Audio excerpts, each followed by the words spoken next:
Global market में gold और silver की कीमतों में तेजी के बावजूद सरकार ने गोल्ड और सिल्वर के बेस इंपोर्ट प्राइस में कटौती की है। गोल्ड के बेस इंपोर्ट प्राइस को $1327 प्रति 10 ग्राम से घटाकर $1285 कर दिया गया है। इसी तरह चांदी का बेस इंपोर्ट प्राइस $160 घटाकर $1556 प्रति किलो किया गया है। बेस इंपोर्ट प्राइस का इस्तेमाल इंपोर्ट ड्यूटी की गणना के लिए किया जाता है। सर, आपसे समझना चाहेंगे कि सरकार ने बेस इंपोर्ट प्राइस क्यों घटाया? ये थोड़ा महत्वपूर्ण कदम है, उसे समझने जैसा है। हालांकि बाजार पर इसका कोई असर नहीं पड़ेगा, पर लेकिन हमको दिख रहा है कि करीब आप मान के चले कि 1327 से 1285 के आसपास, तो $35 से $40 पर बैरल के पर ग्राम के हिसाब से, पर 10 ग्राम के हिसाब से सोने का बेस प्राइस घटा है और सिल्वर के बेस प्राइस में भी लगभग $100 के आसपास की कमी आई है। इसके संकेत ही लिए जा रहे हैं कि सोने की कीमतों में ताजी कटौती के बाद, गिरावट के बाद, अब आरबीआई की तरफ से सोने की नई मांग निकलने की संभावना है। तो जब बल्क में सोने की खरीद होगी तो उसमें ये रेट थोड़ा असर करेगा। आमतौर पर सोने की कीमतों में बेस प्राइस बढ़ाया जाता है ताकि सरकार को ज्यादा रेवेन्यू मिल सके, लेकिन अब सोने की कीमतें इतनी ऊंची हैं कि पहली बार बेस प्राइस कम किया जा रहा है, जिससे कि कस्टम ड्यूटी का कलेक्शन उस हिसाब से कम हो जाएगा। तो ये प्रत्यक्ष परोक्ष रूप से ऐसा दिखता है कि बाजार में कीमतें कम करने की कोशिश है, हालांकि कीमतों पर बड़ा असर नहीं पड़ेगा। कोशिश ये है और संकेत ये है कि शायद आने वाले दिनों में आरबीआई की तरफ से नए सिरे से गोल्ड की परचेज या खरीद शुरू की जा सकती है, जिसमें उसे ये राहत या ये रियायत उसकी मदद करेगी। यूएस में ब्याज दर घटने की वजह से देश के सरकारी बॉन्ड्स में विदेशी निवेश में बढ़ोतरी देखने को मिली है। क्लियरिंग कॉरपोरेशन के आंकड़ों के मुताबिक अगर देखा जाए तो अक्टूबर के दौरान एफआईआर रूट के जरिए सरकारी बॉन्ड्स में 13,000 करोड़ रुपए से ज़्यादा का एफपीआई निवेश दर्ज किया गया है और ये निवेश 7 महीने में सबसे ज़्यादा है।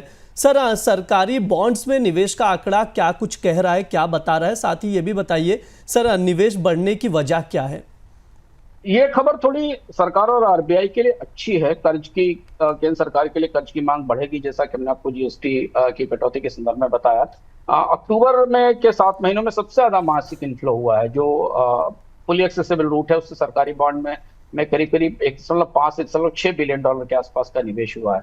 सरकारी सिक्योरिटीज में एफपीआई की होल्डिंग अब 2 गुनी हो गई है, 3.17 लाख करोड़ के आसपास हो गई है। फेड का रेट कट था, आरबीआई ने रुपए में बार बार दखल दिया और थोड़े ग्लोबल ट्रेड सिग्नल्स भी अच्छे हुए हाल फिलहाल के महीनों में अमेरिका और चीन के बीच संधि को लेते हुए।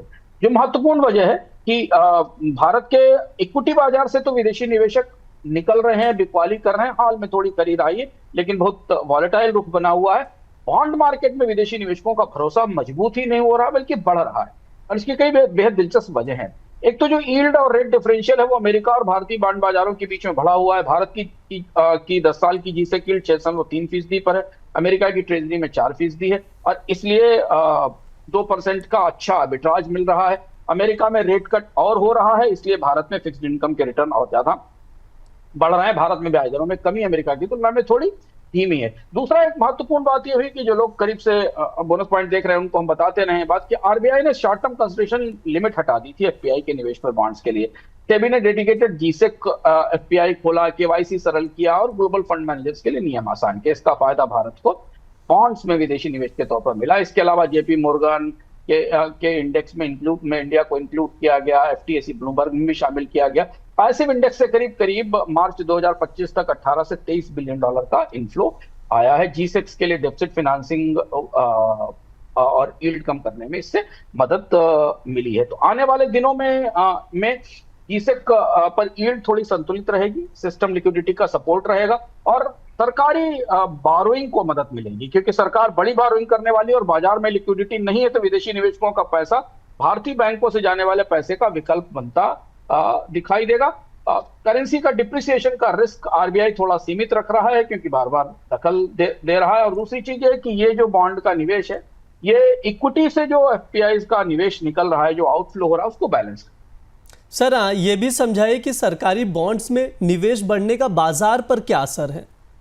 बाजार को राहत मिल रही है, थोड़ा इक्विटी आउटफ्लो में को बैलेंस करने की कोशिश की जा रही है। और दूसरा ये कि जो बाजार में में लिक्विडिटी का क्रंच बार बार आता था, जिसमें कि आरबीआई को लिक्विडिटी मैनेज करने में चुनौती होती थी सरकार के कर्ज के लिए, तो सरकार के बॉन्ड्स में विदेशी निवेश आ रहा है। तो पिछले 2 साल से जिस बात की कोशिश चल रही थी, संयोग से ऐसा हुआ है कि विदेशी निवेश जो इक्विटी है उसमें तो विदेशी निवेश कम हुआ है, पर बॉन्ड में इसमें बढ़ोतरी होती दिखाई दे।